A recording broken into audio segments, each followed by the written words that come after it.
자, 이번 계엄 사태와 관련해서 검찰은 발빠르게 특별수사본부를 꾸리면서 본격적으로 수사에 나섰습니다. 검찰 특별수사본부는 주말인 오늘도 전원 출근을 했는데요. 현장에 취재기자 나가 있습니다. 이채영 기자, 특수본 사무실이 꾸려졌나요?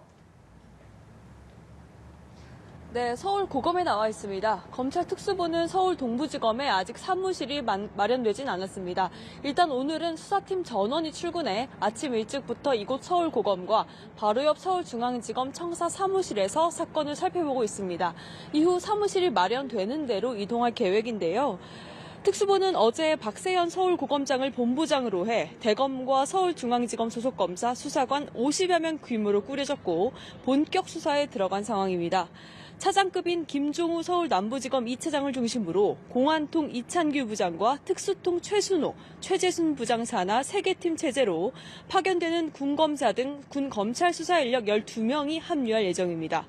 검찰이 수사를 할 수 있냐 관건이었던 내란죄는 직접 수사 범위에 있는 직권남용 수사를 시작해 일련의 행위들에서 연결고리가 확인되면 수사를 할 수 있다는 판단입니다.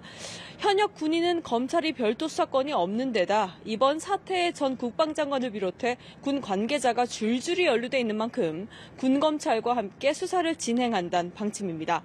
아직은 수사 초기 단계이지만 수사는 속도감 있게 이뤄질 걸로 보입니다. 수사 대상은 계엄 사태 전 단계의 논의 과정부터 선포, 이후 국회와 선관위 계엄군 투입까지 사실상 전반으로 사실관계를 파악하는 작업이 우선이 될 걸로 보입니다. 계엄을 지휘한 것으로 지목된 김용현 전 국방장관부터 시작해 군 고위 관계자를 향한 전방위 수사도 불가피할 걸로 예상됩니다. 이미 계엄사령관을 맡았던 박안수 육군참모총장을 비롯해 여인영 국군 방첩사령관, 곽종근 특수전사령관 등 10명에 대해 긴급 출국 금지도 신청이 됐습니다. 결국 이번 사태의 정점인 윤 대통령에 대한 내란 혐의 수사가 어떻게 진행될지가 관건입니다.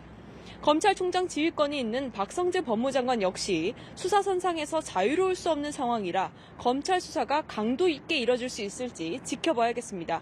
여기에 경찰과 수사 주체를 두고도 누가 키를 쥘지 조율이 필요한 상황인데 민주당이 상설특검도 추진 중이라 이후 본회의에서 가결되면 특검이 수사 주도권을 쥐게 될 거란 전망도 나옵니다. 지금까지 서울 고검에서 전해드렸습니다.